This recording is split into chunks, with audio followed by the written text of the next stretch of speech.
बिस्मिल्लाहिर्रहमानिर्रहीम अस्सलामुअलैकुम दोस्तों, मैं आपको वेलकम करता हूँ इस वीडियो में मैं आपको कुछ टिप्स दूंगा जिससे आप अपनी सिम को इंटरनेशनल कर सकते हैं, उस पर रोमिंग ऑन कर सकते हैं। बेसिकली मैंने इंटरनेशनल जो है सिम को किस तरह करते हैं जे यूफोन जोंग वाद इसके मैंने वीडियो बना के रखे हैं, वो चैनल पे आप देख सकते हैं। और रोमिंग क्या इसके हवाले से भी मैंने वीडियो बनाया है। तो अगर आप इंटरनेशनल करना चाहते हैं सिम को, यानी कि रोमिंग ऑन करवाना चाहते हैं, कोई भी सिम है आपके पास, आप किसी भी कंट्री से ताल्लुक़ रखते हैं, आपके पास अगर इंडियन के कंट्री से हैं, पाकिस्तान से हैं या कोई भी कंट्री है आपकी, आप उन कंट्री के सिम को अगर इंटरनेशनल करना चाहते हैं तो सिंपली आपने जो है फर्स्ट जो तरीका है वो है हेल्पलाइन पे बात करना। जी हाँ दोस्तों, अगर आप जा चुके हैं तो आप ईमेल या किसी इंटरनेशनल नंबर से रब्ता कर सकते हैं। अगर आप अपनी कंट्री में हैं, यानी कि आज आपने जाना है, तो आज ही आप हेल्पलाइन पे कॉल करके इंटरनेशनल ऑन करें और उससे जो भी इंफॉर्मेशन है वो इसके बाद क्या करनी है क्या नहीं करनी है वो आपने जो है कंफर्म कर देनी है, ठीक है।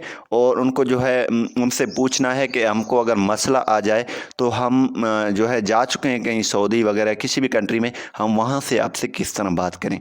तो बेसिकली कहने का मकसद ये है, आप एयरपोर्ट पे जाएं, एयरपोर्ट पे जाने से पहले ही आप हेल्पलाइन पे बात करके कोई भी सिम है किसी भी हेल्पलाइन पे, यानी कि जे जोंग वार योफोन एयरटेल इसी तलाश वगैरह है, तो आप उनकी ही हेल्पलाइन पे बात करके उनसे जो इन्फॉर्मेशन ले सकते हैं, रूमिंग एक्टिव करवा सकते हैं। बेसिकली रूमिंग अगर एक्टिव हो जाता है तो उसकी डिफरेंट चार्जेस होते हैं, वो भी आपने पूछने हैं, ठीक है।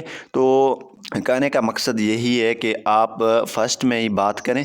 अगर वहाँ पे आप जा चुके हैं तो वहाँ पे आपने सिंपली उसकी ईमेल एड्रेस होगा या उसके इंटरनेशनल नंबर होगा, उस पे बात करके एक्टिव इंटरनेशनल रूमिंग करवाना है। और जो है सेकंड मेथड ये है, आप किसी भी कंट्री में जा रहे हैं, वहाँ पे आप दोस्तों से किसी से पूछें कि हम अपनी सिम यानी कि जे यूफोन जोंग वार्द इस्तेमाल करना चाहते हैं, वहाँ पे हम कैसे इस्तेमाल करने। अगर रूमिंग एक्टिव हो भी जाती है फिर भी मसला आ जाता है, नेटवर्क नहीं आता है, तो वो आपकी भी हेल्प करेंगे, क्योंकि वो अगर किसी ने इंटरनेशनल रूमिंग के लिए अपनी सिम वहाँ पे यूज़ किया है तो उनको बहुत ही अच्छे तरीके से पता होगा, ठीक है। वो आपकी हेल्प भी कर सकते हैं, ठीक है। इसी हिसाब से जो है आप वहाँ पे एक्टिव कर सकते हैं और जो है इस्तेमाल कर सकते हैं।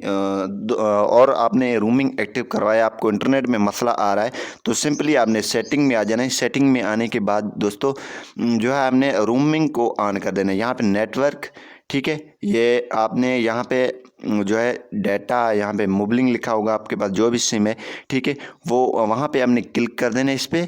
और क्लिक करने के बाद यहाँ पे डाटा रूमिंग इसको आपने ऑन रखना है, ठीक है।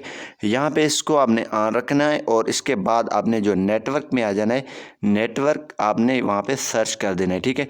ऑटोमेटिकली सिलेक्ट नेटवर्क ये ऑन रहने देनी है, ठीक है।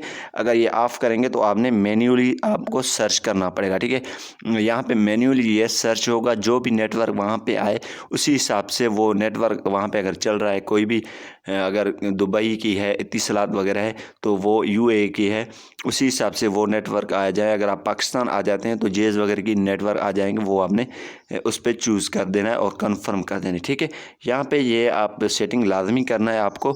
और मज़ीद अगर आपको कोई प्रॉब्लम आ जाती है तो आप फिर हेल्पलाइन पे या उनकी इंटरनेशनल नंबर होते हैं उन पर रब्ता कर सकते हैं। उम्मीद यही करूँगा कि ये वीडियो आपको पसंद आई होगी। Thanks for watching.